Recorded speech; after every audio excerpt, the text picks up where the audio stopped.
반갑습니다. 투자의 장원래입니다. 지금 살펴볼 종목은 두산 에너빌리티인데요. 최근에 이렇게 하락을 해서 여러분들께서 좀 걱정하시는 부분이 좀 많이 있을 텐데 뭐 특별히 염려될 부분은 아닌 것 같아요. 너무나 자연스러운 과정이다 이렇게 이해하시면 될 것 같습니다. 두산이 현재 30%의 지분을 가지고 있죠. 이 두산 에너빌리티에. 그래서 최대 주주고, 근데 국민연금공단, 그래서 연기금이 지금 현재 6.5%의 지분을 가지고 있거든요. 굉장히 많이 가지고 있는 겁니다. 최근에도 이제 계속 매수를 좀 하고 있는 그런 상태고, 이렇게 하락을 할 때 계속 매수를 하고 있다는 측면에서 우리가 예의주시해서 좀 봐야 돼요. 그래서 이 종목이 여기서 끝나지 않고 추가적으로 더 큰 상승이 나올 수 있다, 그렇게 기대가 되는 종목이다 이렇게 이해하시면 될 것 같습니다. 오늘은 이런 수급적인 부분도 같이 좀 점검을 해드리도록 할게요. 그리고 구체적인 맥점은 다시 차트를 통해 가지고 집중적으로 분석을 해드리겠습니다. 그래서 이번 시간을 통해서는 여러분들에게 먼저 세력 매집주를 하나 소개시켜드리고, 그 다음에 이 두산 에너빌리티에 대해서 본격적으로 분석을 해드리겠습니다. 그 다음에 서윙 추천주도 안 드릴 수 없죠. 이것도 드리고, 마지막에 기업 탐방 보고서도 챙겨드리도록 하겠습니다. 최근에 갔다 온 기업이 있거든요. XM이라는 기업인데 이 보고서를 받아보실 수 있도록 그렇게 좀 안내를 해드리겠습니다.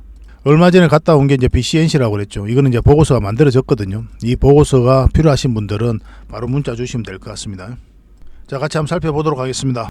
그리고 전한 24일이었죠. 9월 24일 날 주말에 여러분들에게 세력 매집주 하나 추천을 해드렸었는데, 지금부터 반드시 관심을 가져야 된다, 그렇게 이제 말씀을 드렸었죠. 급등 흐름이 나올 수 있다고 이제 말씀을 드렸었는데, 그 종목이 현재 지금 25%, 26% 정도 급등 흐름이 나오고 있거든요. 근데 이 종목이 여기서 끝나지 않습니다. 이 수익 챙기기 위해서 우리가 관심 가지는 그런 종목은 아니에요. 훨씬 더 큰 상승이 나올 수가 있으니까 계속 좀 살펴봐야 됩니다. 근데 바로 추격 매수하기는 좀 애매하죠, 그죠? 이 맥점이 나올 때 우리가 또 다시 여러분들에게 좀 알려드리겠습니다. 종목명을 저희가 여러분들에게 공개를 해드리고 싶지만, 이건 여전히 또 대응을 해드리고 있는 그런 종목이기 때문에 종목명을 바로 알려드리기 좀 힘들 것 같습니다. 그리고 이것도 마찬가지로 계속 대응을 좀 해드려야 되니까 장원고래 히든이라는 문자 보내주십시오. 그러면 이 히든주를 여러분들에게 알려드리도록 하겠습니다. 또 대응 전략도 알려드릴 거예요. 여기서 끝나지 않아요. 이제 시작이다 이렇게 보시면 됩니다. 여기서 엄청난 물량이 들어왔죠. 결국 이 물량들이 주가를 끌어올린다 이렇게 생각하시면 돼요. 왜냐하면 이 나간 흔적이 없기 때문에 그래요. 상승할 때만 이제 엄청난 거래가 터졌죠. 그리고 조정을 줄 때 거래가 없어요. 나간 흔적을 없고 다시 물량이 들어오면서 끌어올리고 있는 그런 형국이거든요. 바로 갈 수도 있고 눌러주고 갈 수도 있습니다. 추가적으로 대응을 해서 큰 수익을 남겨야 된다 이렇게 보시면 돼요. 여러분들께서 생각하는 것 이상으로 큰 수익이 나올 수가 있습니다. 지속적으로 좀 살펴봐야 될 것 같아요. 그래서 이 종목에 대해서 알고 싶다 그러신 분들은 아까도 말씀드렸지만 장원고래 히든이라고 문자 보내주시면 어떤 종목인지 알려드리고 대응 전략도 알려드리겠습니다. 여러분들에게 드리는 큰 선물이 되지 않겠나 하는 생각이 듭니다.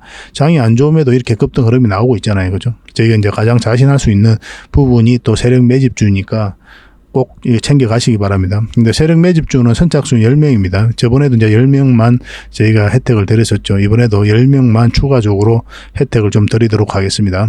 선착순 10명이니까 좀 빨리 문자 보내주시면 이런 정보 빨리 여러분들께서도 접하실 수가 있을 겁니다. 그리고 텔레그램 방에서도 저희가 계속 대응을 해드리고 있잖아요, 그죠? 입장이라 문자 보내주시면 텔레그램 방에 초대를 해드릴 테니까 텔레그램 방을 통해 가지고 뭐 서윙 추천주도 챙겨 가시고, 그 다음에 이 세력 매집주도 그래서 다 대응을 좀 해드리고 있으니까 더 많은 정보가 있으니까 더 많은 도움이 되지 않겠나 하는 생각이 들거든요.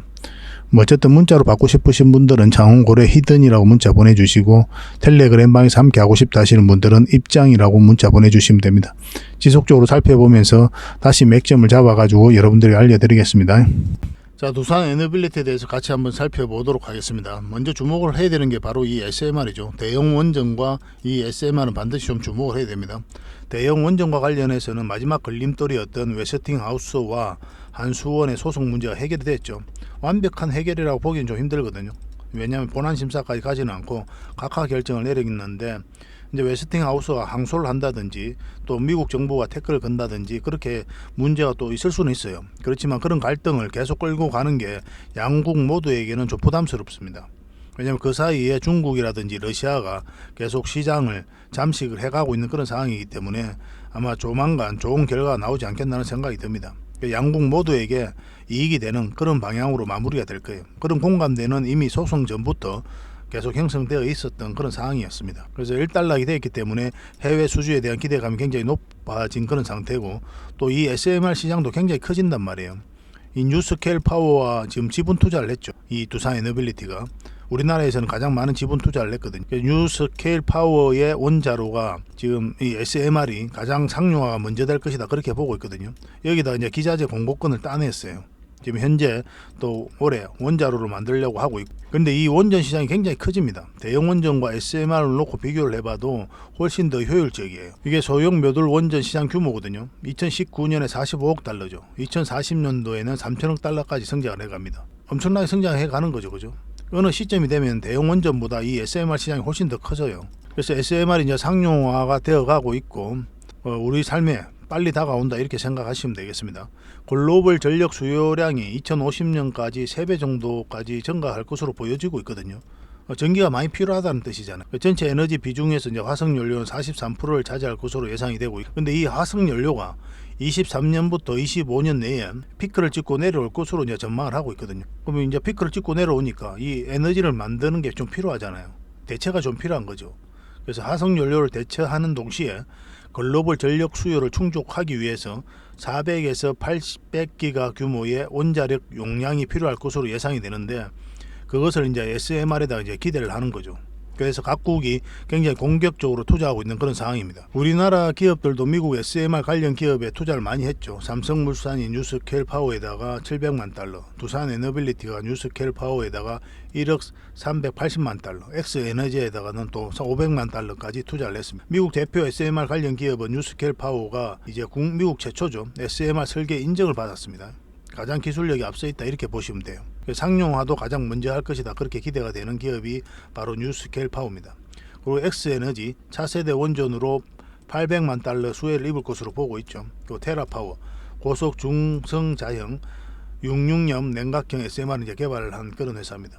그래서 엑스에너지와 뉴스케일 파워 모두에다가 투자한 게 바로 이 두산 에너빌리티예요. 그래서 이렇게 이제 전략적 협력 관계를 맺으면서 이 회사들이 해외 쪽으로 수주를 할 때 거기다 이제 기자재 공급을 하게 되거든요. 이 과정을 통해서 세계 1등의 파운드리 기업으로 성장해 가겠다는 게 바로 이 두산 에너빌리티의 확고한 목표죠. 그만큼 기술력이 있고 또 그런 생태계가 잘 조성되어 있습니다. 우리나라에 해볼 만한 거죠, 그죠? 압도적인 1등이 목표라고 그렇게 이제 박지원 회장이 그렇게 말씀을 했습니다. 정부에서도 적극적으로 지원하고 있는 그런 상태죠. SMR R&D 예산을 전년 대비 760%나 급증이 됐습니다. 올해 39억 달러였거든요. 9억 원이었거든요. 내년에는 330억 원이에요. 큰 폭으로 성장을 해가지고 좀 그 정부의 핵심 정책을 알려면 정부가 하는 이야기가 중요한 게 아니라 정부가 돈을 어디에 쓰느냐가 중요하죠, 그죠? 이게 이제 핵심이니까. 실질적으로 돈이 어디에 쓰이는지가 가장 중요하거든요. 그게 이제 그 기업의 그 국가 그 정부의 정체성이라고 볼 수 있는 거거든요. 근데 이 SMR에다 엄청나게 돈을 많이 투자했잖아요. 그래서 이번 정부에서는 탈원전 정책에 완전히 이제 폐지를 했잖아요. 그리고 이탈해서 이제 원전 생태계를 복원시키겠다, 확고한 의지를 가지고 있습니다. 이번에 산업장관 후보자가 그런 이야기도 했고, 또 취임하자마자 바로 또 그 이야기를 했죠. 빠르게 복원시키겠다. 그리고 또 이제 윤 대통령이 해외 나가기만 하면 그런 이야기를 하고 있어요. 원전과 관련해서는 하반기 때 우리가 반드시 좀 주목을 해야 될 것 같아요. 늦어도 상반기 때는 반드시 큰 반등 흐름이 나올 수 있을 것 같습니다. 지금부터 또 관심을 가져야 되는 게 바로 두산 에너빌리티다, 이렇게 이해하시면 될 것 같아요.